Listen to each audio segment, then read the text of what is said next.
Well, good afternoon, everybody. Welcome to another episode of the Industrial Real Estate Show, and I'm pleased to be joined by a requested guest after the first episode was so successful. He's been requested numerous times, Benjamin Dennehy, the UK's most hated sales trainer. Benjamin, thanks so much for joining me again. Well, I'm surprised I was asked to come back. Normally I get told to fuck off. So it's surprising that your audience likes my stuff. But I'll take it. I'll take what I can get wherever I can get it. It's surprising, actually. I've traveled a few times over the past year, and your name came up if I was in a conference or a meeting with other people. Your interview came up more than anyone else's, just for how much people enjoyed it. So you might have to go from being the most hated sales trainer to maybe the greatest of all time sales trainer. We'll see. Well, thanks so much for joining me. One of the questions that I did have come up, and I want to start with this before we dive a little bit deeper into some of the other techniques. I still hear from people that they're still reluctant or scared or timid to make the call. They said, we like the script that Benjamin presented. It makes a lot of sense. We're still afraid to make calls. What would be the pep talk, or is it just get out of the business if you can't do it? The pep talk is suck it up, loser. That's the pep talk. What is the worst thing that can happen on a call? The absolute worst thing. Someone hangs up. People say hang up. There's one more step worse than that. They yell at you. This person's so irate with you that they manage to track down where you work and they phone your boss and they complain about you. That is the absolute worst thing that could ever happen on a cold call. And if your boss has said cold call and you haven't been a twat or rude, then you got nothing to fear. So no, you've got to pick up the phone. You've got to get over that. It's like walking across hot coals or something. Once you've done it once, it's a doddle after that. But suck it up. I like it. That is a good message. Do you usually recommend to people that they block off certain times every day that they should just call no matter what, or is it call when you have time? What's this frequency that you recommend? Well, like anything in life, to be successful in anything, you need consistency, right? So if you're going to lose weight, you have to go to the gym every day and maybe do half an hour. You can't go, I'll do Wednesday and then I'll maybe go Saturday and then I'll pop it on the month. It may work, but you're going to spend a lot longer achieving results. So consistency is best, depending on the role you're in. So say you work for yourself. I've worked for myself for a very long time. I've also worked in companies having to make cold calls. So if you work for yourself, I would set aside a couple of hours every morning. I used to telephone prospect between 8:30 a.m. and 10:30, Monday to Friday. And I did that because the earlier you call, the more likely you are to get a hold of a decision maker. Decision makers get in early. People that run businesses normally get in before the rest of the people. It's not a guarantee, but I know if a phone is ringing at 8:30 in a company and there's no one there but the boss, guess what they're going to do? They're going to answer it. That is the person I want to talk to. And I would always start off, oh, look, you're going to hate me. It's 8:30 in the morning, and this is already a sales call. Do you know how many MDs would say, I wish my guys were in the office at 8:30 making calls? But so, yes, a little bit often is the rule. What I say is never, ever say, all right, I'm going to block off 4 hours, and all I'm going to do Thursday afternoon is cold call. No, because after the first hour, you'll be so dejected that you'll end up not doing it. And then you'll end up only having done an hour for the week. So a little bit often. Yeah, and what I would do is I would set myself a target. And the rule was I wanted to talk to 5 decision makers a day. Yeah, so what I wanted to do was give my pitch 5 times. Now, they could get to the end of the pitch and say, nah, Benjamin, I don't have any of that. Fine, that's still 1. Yeah, if I get to the end of the pitch and say, actually, no, I do recognize that, carry on, that's 2. What I didn't want to do was get through and then I start my pitch and they hang up. That didn't count. Yeah, I had to finish it and have them say, no, I don't recognize it. So if I did 5 of those a day, that's 25 a week. That's 100 a month. Now, if I speak to 100 decision makers a month and get my pitch out, the odds of me not getting 10 to 15 meetings is pretty slim. So that was my target, 10 to 15 meetings a month. Now, once I've hit my 5, doesn't matter if I haven't got a meeting. I would still quit for the day. I didn't say to myself, you must get a meeting every day. No. 5 conversations. I know I'll have 25 this week. I know by the end of 25, I'm going to have 2 to 3 meetings. I could get 3 the next day because sometimes it's like that. One day you get nothing. The next day you get 3 meetings. The day after that you get 2 meetings. The day after that you get 1 meeting. Yeah, so the goal is a little bit often and know what you're doing. 5 conversations a day at decision maker level. But that was for me personally. You have to work out your personal number in order to achieve what you need to achieve. And obviously that's different if you work for a company that expects you to be on the phone all day, every day, because that's your job. Well, obviously you can't follow that process, but you still want to have a number of conversations a day that you measure, because that's what matters. Conversations, not dials, not talk time, not emails, conversations with decision makers. That's what matters. And your objective is always to just get the meeting. You're not trying to close. You're not trying to get them to buy anything. Your objective is to actually just get a face-to-face meeting.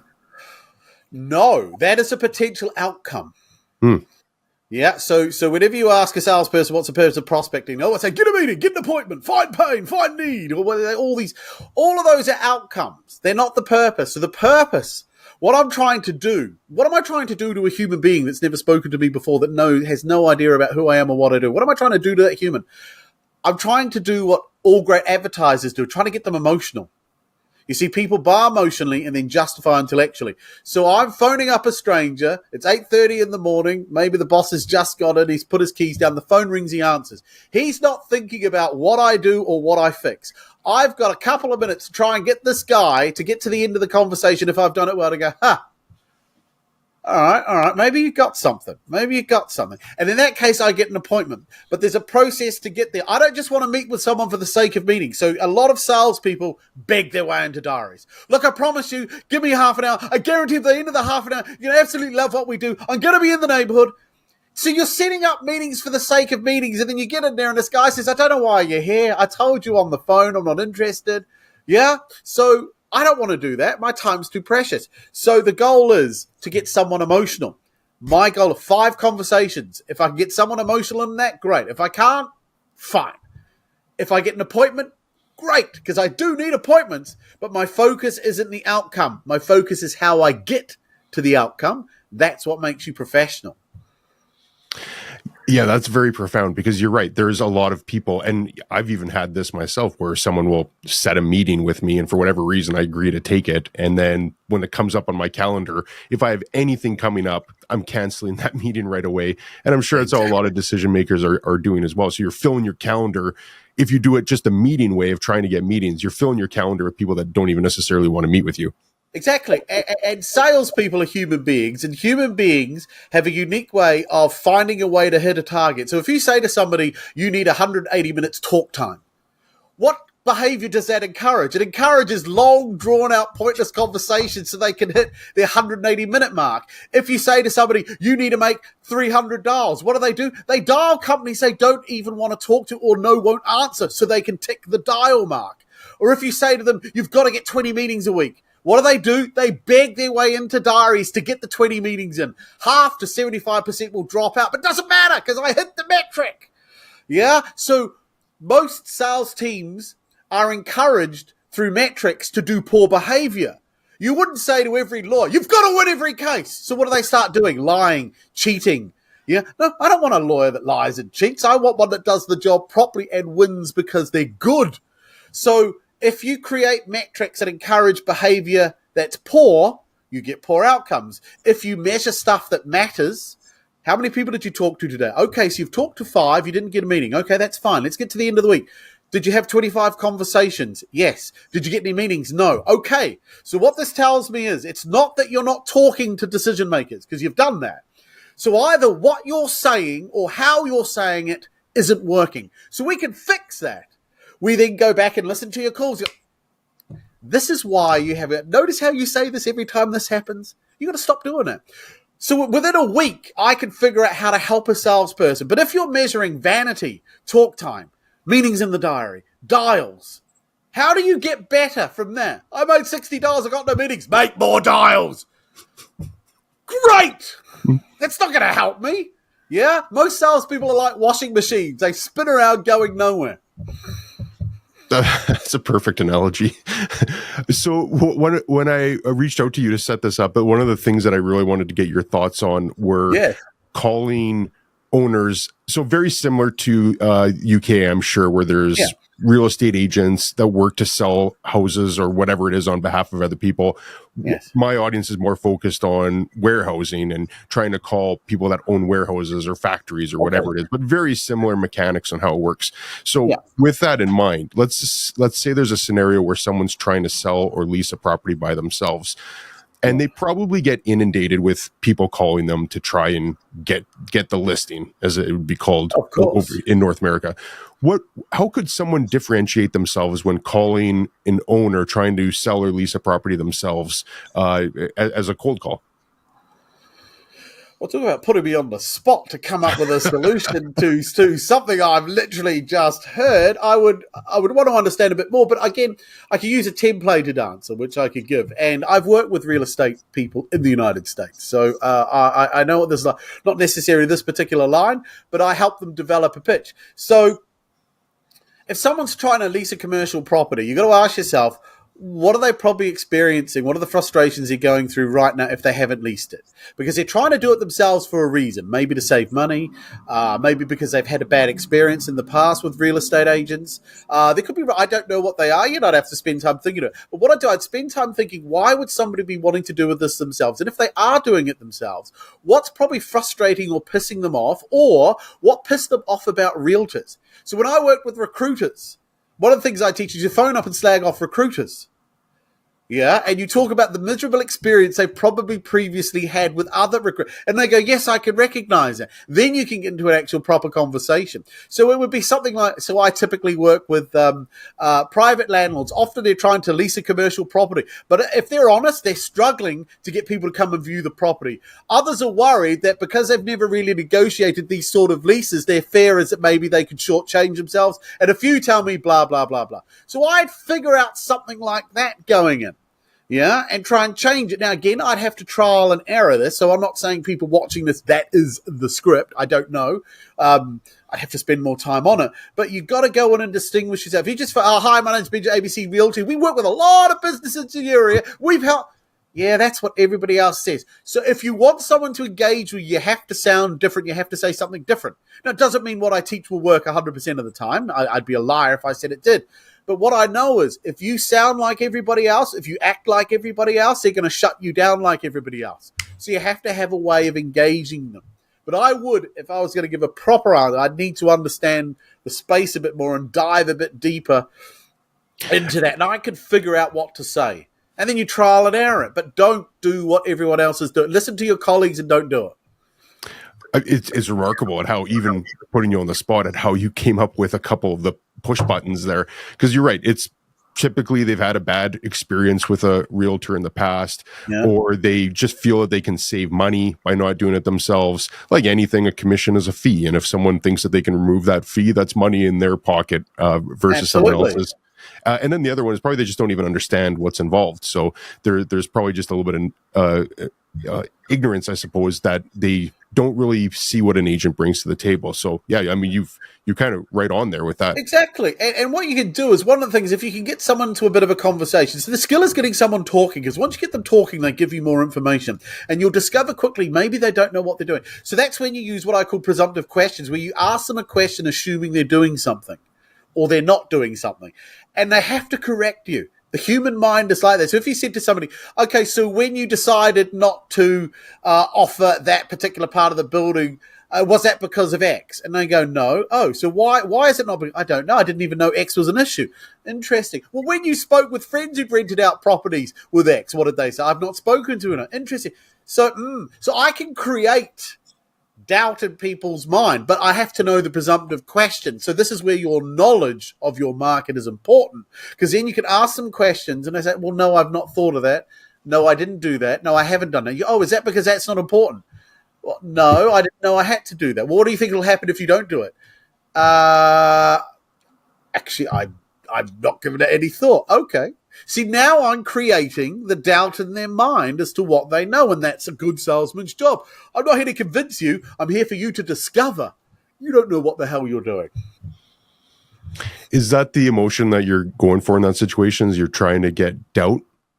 Doubt primarily is what I'm after. So if someone says, I'm doing this myself, they're doing it because they believe they can do it. Now, what they don't realize is there's a lot more to this than just sticking up a sign saying, call me, right? But they think that's all you guys do because their experience is, well, all they fucking did was come and stick up a fucking sign, took some photos. Yeah. And so any idiot can do that. You don't need a license to do that, right? So I'll do it.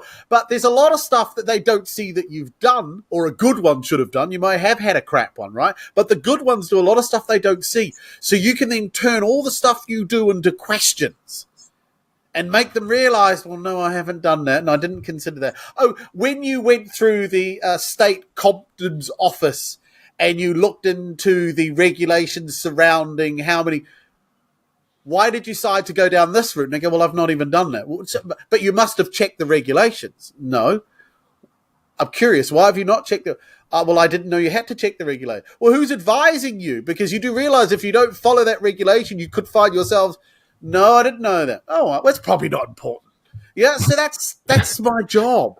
Yeah, I know more than they do, but I'm not going to tell them it. I'm going to get them to figure it out through my questions.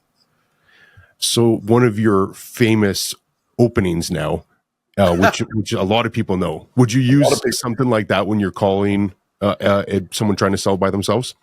Well, I get realtors are like recruitment agents and they're like FX traders. Everybody hates them. Yeah, right? Yeah. They're just, nobody likes them. You are at the bottom. I think real estate agents, journalists, politicians, so we're in the least trusted and liked category, right?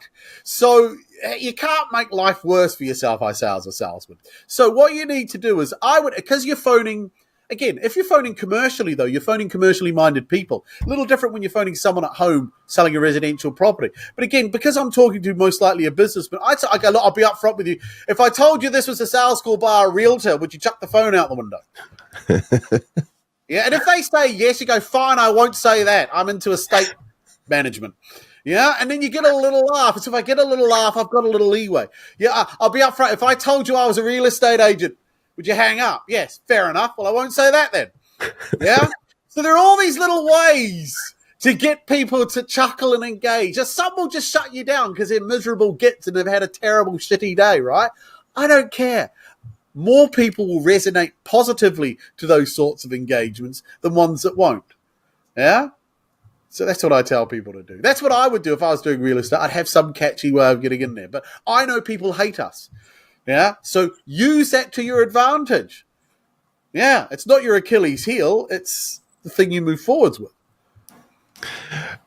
I love it. It's such a good opening because I always think, like, would that work on me? And 100%, I would chuckle on that. So I think I told you I was a real estate agent with a little piece of you die.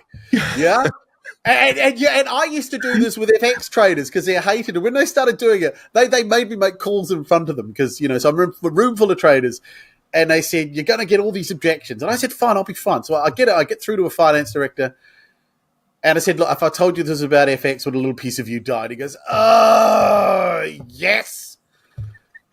So rather than try to convince the guy of it, I said, well, look, before you hang up, can I ask one quick question? He goes, I said, why does everybody do that? And he goes, do you know how many calls like this? Now, he starts venting. Now, when you're venting, it's like a good vomit after a heavy night out, right? You feel so much better. So if you let a person vent, you know how many of these calls I get? It doesn't matter how many times I tell you I'm not interested. I already have a broker. I don't want to do it. But they just don't get it. I go, that must be frustrating. Well, yeah, it is. I go, well, look, if the next 30 seconds are different, will you hear me out? And so many of them said, well, you already sound different to the others. So go on then. Yeah, so that's all I just need to sound different. If you sound like every other vanilla real estate agent out there, with that cheesy Century 21 grin and your perfect looking suit. And, oh, God. No wonder no one wants to talk to you. It's so true. You made a post, I believe it was on LinkedIn recently, or maybe it was a YouTube video about how sales trainers should be able to make that call in front of people as opposed to just coming up with all this wishy-washy ideas that might work in a perfect situation. But and I completely agree, to be a sales trainer, you need to actually be able to do it. So and I know you've done it on a live podcast. Actually, you made a cold call. Yeah, I'm doing live cold calling tomorrow on LinkedIn. I mean, I always do it. So no fear on that? Like, it's because it's one thing to call as a salesman if you're in your office and you've got nothing to worry about. You're doing that live in front of an unlimited amount of people. No fear on that?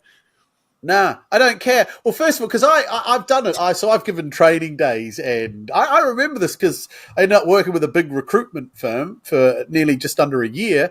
And on the first day of the training, we were chatting away, and there's about 30 people in the room, and the CEO of the company was there, and they said, "Would you be willing to make a call in front of us? Obviously, you've taught us what to do, but would you do it?" And my answer is, of course, I don't even fucking work here, so I can't even get in trouble if this goes bad, right? So what do I care? So I always say, yes, I'll make a call. And so, of course, whenever salespeople give you people to phone, they always choose the biggest pricks that they know. Yeah?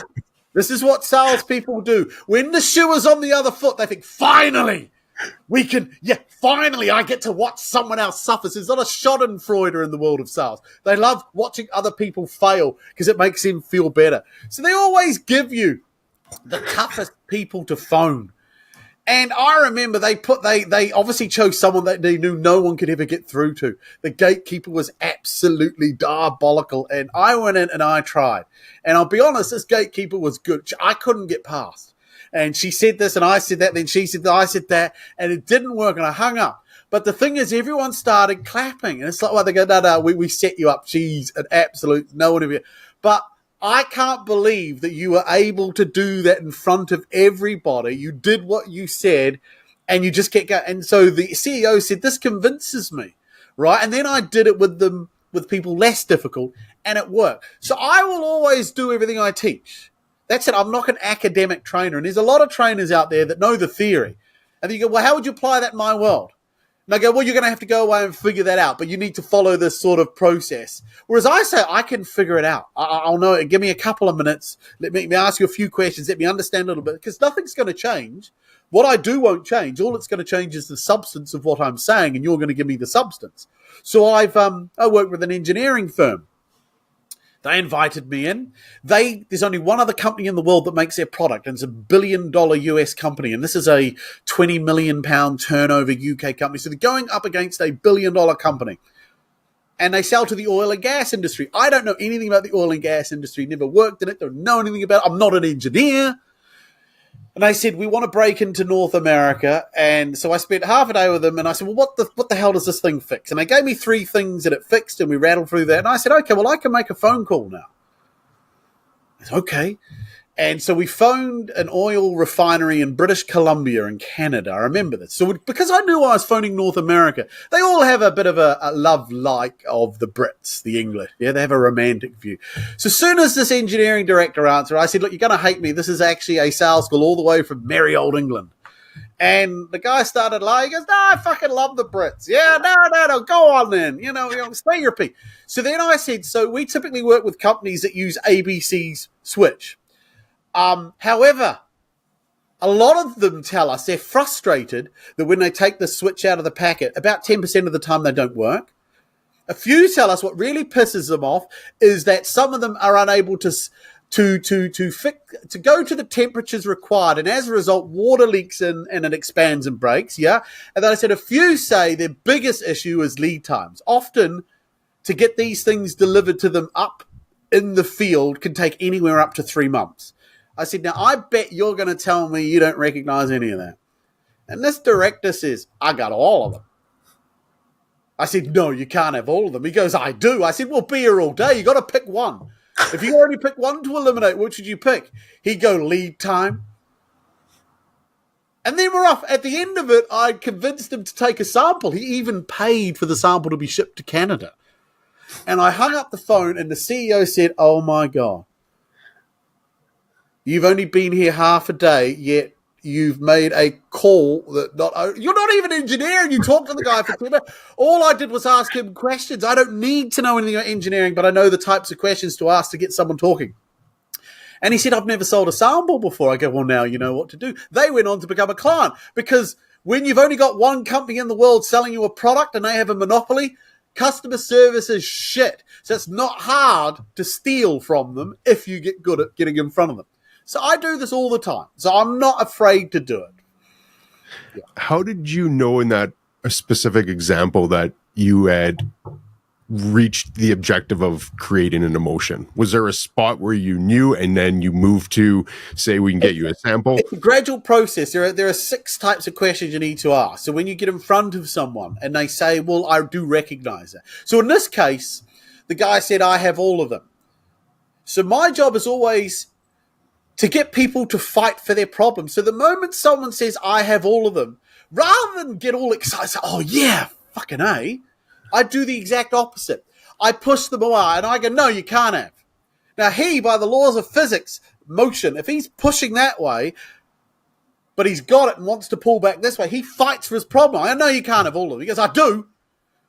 You see, so by denying, so that is a subtle technique that I use. So as soon as somebody tells me they have a problem, I deny it. If I deny it and they fight for it, I'm already on the step to getting them emotional because we're slowly. So there's all these little things. Then I ask for an example. And then I say, well, you must have tried to fix it. And they often say yes. And I deliberately act as if I've misheard the answer. I go, well, then you must be pleased you fixed it. He goes, no, I said it's not fixed. See, now he said it twice. First time's intellectual. Second time's I feel it. When I ask them, how much do you think this problem's cost them? Some can give you a figure, some can't. But if they give you a figure, I deliberately get it wrong. So I've had people say, well, it's easy, cost us 500,000. I go, well, 50,000 is not a lot of money.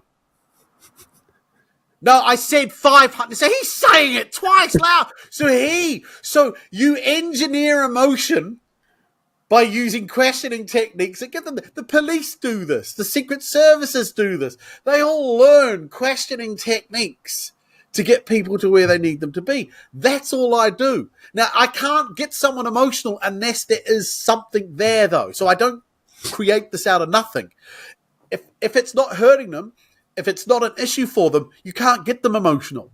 So it's a skill that you have to develop over time, and it's called conversational questioning, and it's something I've got very good at, but it's really hard to get good at because you've got to have a lot of failed conversations. I've had a lot. How many calls do you think that is? Well, before I started training people, I've been cold calling for 10 years. So I don't know how many hours I've done or how many people I've spoken to, but a lot. And one of the things I learned very quickly is not to be attached to the outcome. So if you're trying to get a meeting, you're trying to get an appointment, you're attached to the wrong thing. And because you're emotionally attached to getting your needs met, you're not doing your job, which is actually listening to the prospect you're talking to. So I flicked it. I only focus on how I get them to agree to me. I don't care if they agree to meet or not. I'm not interested in what happens at the end of the call. I need to make sure that I do everything right to get there. Because if I do it right consistently, I'll start to get consistent outcomes.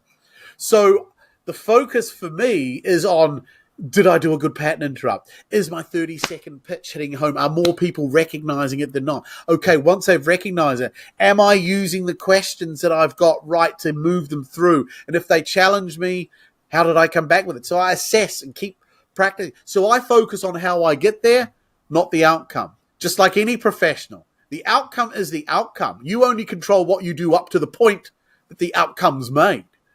So focus on that. It makes life easier. Yeah, well said. I've heard you describe it before as well, that you almost need to be like an actor, that you can't just come in and be bland and cold and scripted, but you almost have to deliver the lines the same way Tom Cruise might deliver it in an action movie. Yeah. A good salesman is an actor and a bit of a psychiatrist. Yeah?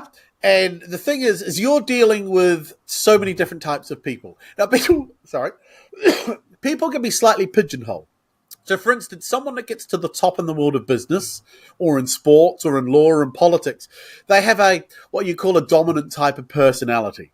Dominant types of person. Now, again, it's not set because you can get different types of person to get there, but most statistically will be dominant. Dominant people are short, sharp, and clipped. They come across as unemotional, bit cold and standoffish, but in reality, they're deeply passionate people because you don't get to the top of these things without being passionate. They're just very good at hiding their emotions. They're fast-paced. They want you to cut to the chase. They don't like saying thank you and please. They say thanks. Yeah? So you have to act like that when talking to them. You have to mirror them, as I would say. Now, if I'm talking to someone in HR, completely different kettle of fish. Someone who's dominant is I-centered and selfish, and what's in this for me? Whereas if you're talking to someone in HR, you're talking to someone whose focus is on others, on the team, on morale. They're not interested in what's in it for me. It's how will this make my team and my people better? Yeah? So you got to change how you talk. So that's why recruitment's quite tough, because you get I-centered salespeople, because salespeople are I-centered, talking to other-centric people. And so there's a clash. And the good ones figure out, if I sound more like an HR director, talk like an HR director, act like an HR director, they're more likely to engage with me. So you've got to give the prospect the personality they want and need, not yours. Because you will only meet yours about 20% of the time. Yeah, and so if you look at who you've sold to, you'll start to see a pattern. And most people you sell to are very similar to you. And you get that. People say he's a natural salesman, but look at who he sells to. He sells to people like him. And they go, well, he's good at fight. No, he's just fortunate enough. So find people like you. Once you know your personality, sell products and services to people with your personality. Makes it a lot easier. Yeah, there's a lot of gold in that. One thing that I've also noticed since we've connected now and probably been about a year that I've been following you actively is that you've also developed a very strong presence on YouTube and LinkedIn. And I don't know if one's more successful than the other. I know that you've grown YouTube a lot, but you got a ton of engagement on everything that you do on LinkedIn. What do you think that you're doing that's resonating with people so much on those social media platforms? My approach to sales has always been to be brutally honest. So I've never come from this from a managerial perspective. I've never come from this from a perspective of the poor little salesman needs help. I've gone into it because I look at my journey. I never wanted to be in sales. I didn't want this. I had better plans for my life, right? So losers go into sales. These are people that have no other options or choices in life. Because think about it. If you had other options that were better than selling, would you be in sales?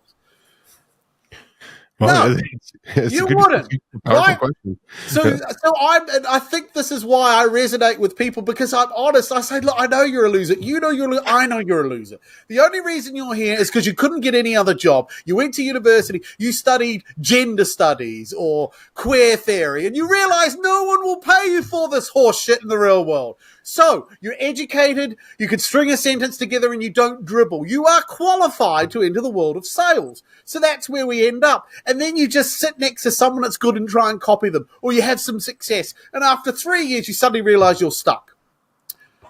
Because 3 years in, it hits you. I have no transferable skill set.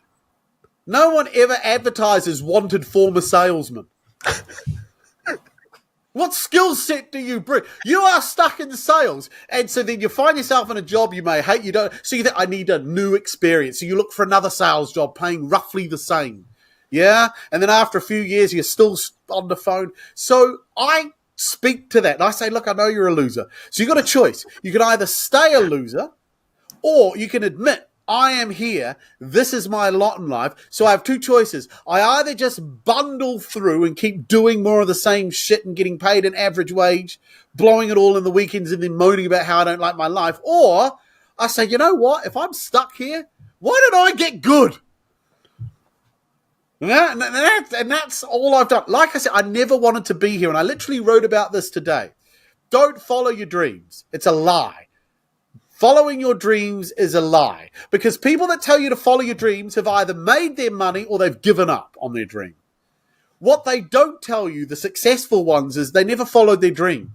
What it was is they had a talent that they mastered. And when you master a talent, you become very passionate about it. And then you make your money. So they mastered their skill. A good top lawyers mastered the law. Top surgeons mastered surgery. They have mastered their trade. So sales is the same. If you master selling, it will become passionate about it and you'll make a lot of money. Most salespeople, as I say, don't want to be in sales.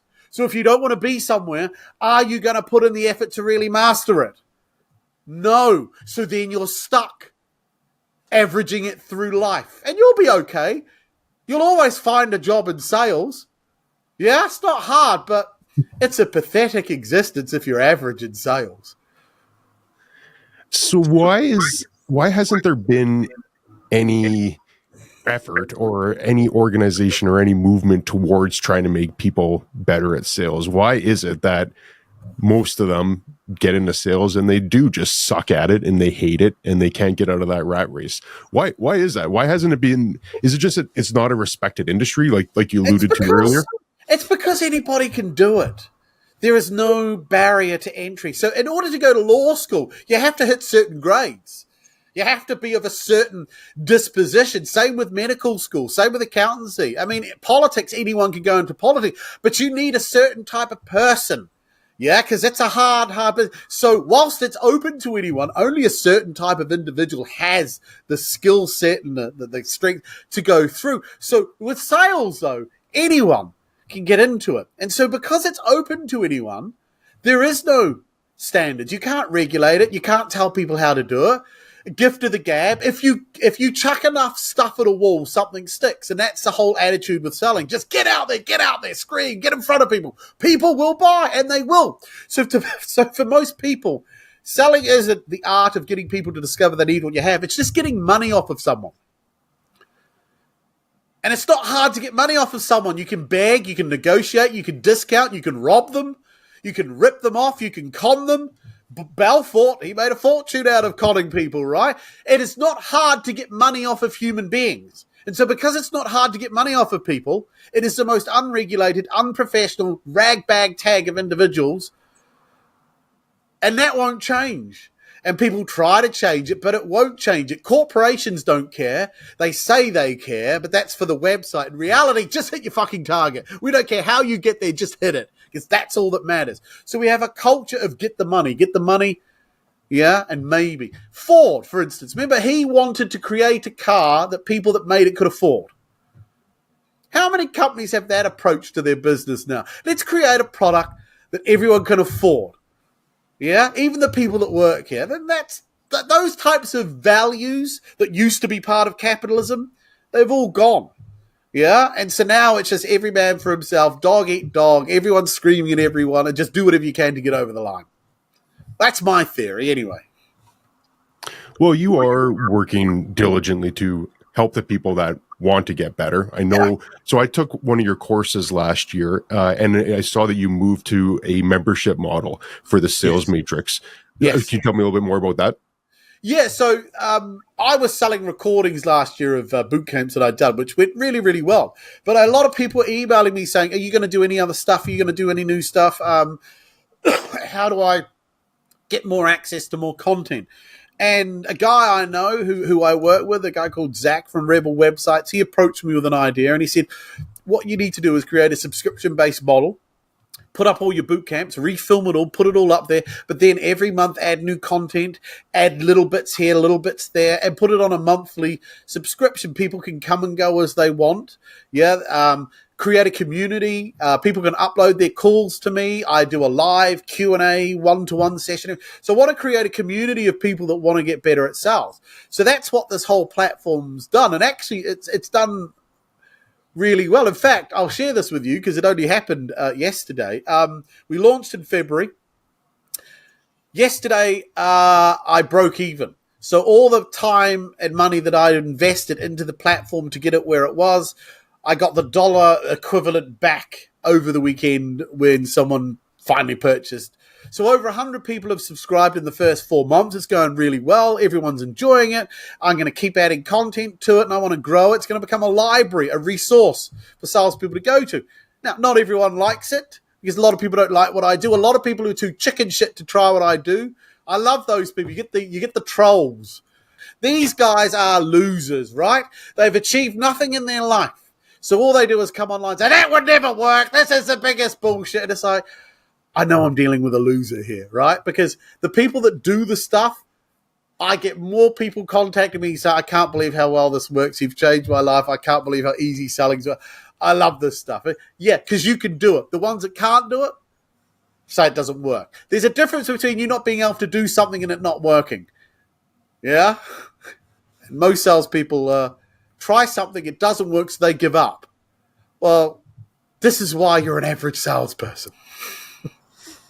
Oh, it's so true, and it's it's simple, but it's not easy. And that's why I think a lot of people struggle with is they almost think that it's easy, is they think they can just go in and make calls, and they don't realize that increasing how productive you are can be the difference between a mediocre salary as a salesman and an exceptional salary. It's not hard to be a busy fool in sales. It's not hard at all, and most of them are, and they're half-assed. They're not into it. They're not actually. It's like if you're a junior lawyer, you'd want to get really good because you want to move up the ranks. They don't have that drive. I don't even want to be here anyway. I'm still playing the lottery. I'm hoping I'm going to win a bar in Hawaii and I'm going to go run it or something. Yeah. But yeah, they're there because they have to be there. So it's more of a community-based sentence than a career. So one question that I've been trying to ask people a lot lately, and maybe this is like a good podcast question, but we've covered a lot. And but in 2 episodes now, we've covered a lot in the first one, we covered a lot in the second one. Is there anything that I haven't asked you that I should have asked you? That's a good question. I asked that question myself. Is there any question you haven't asked me? Would I advise going into sales? No one ever asked that question. Should I go into sales? And I would say for most people, don't. There's a lot easier ways to make money than sales. Sales is tough, especially if you don't know what you're doing. Most people are just dumped into it, and they get minimal help and minimal support and minimal training, and it's basically sink or swim. The cream will rise to the top. So they hire, they do a hiring round, they hire in 30. I mean, my first job was in recruitment, a big recruitment company here in the UK, and basically they hired an intake, and I think there were 30 of us, and there's like an 8-week onboarding program. And over those 8 weeks, people get fired or they quit. And at the end of the 8 weeks, I think of the 30, there are only 5 or 6 of us left. That's the process. And at the end of that process, I was still just as shit as I was when I started.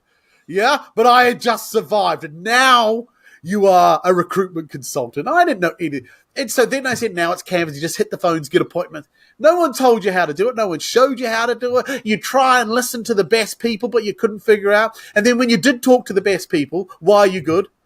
They could never really tell you. They just said, oh, I've been doing this for many, many years. It's experience. You'll pick it up. Just go out there and do more. It's like, that's the stupidest way to build anything. Just go out there and keep doing more of the same old shit, and eventually you will create something amazing. So I think most people, if you're going into sales because you need a job, that is the wrong reason to be going into sales. And because that's most of you, then I try and find something else.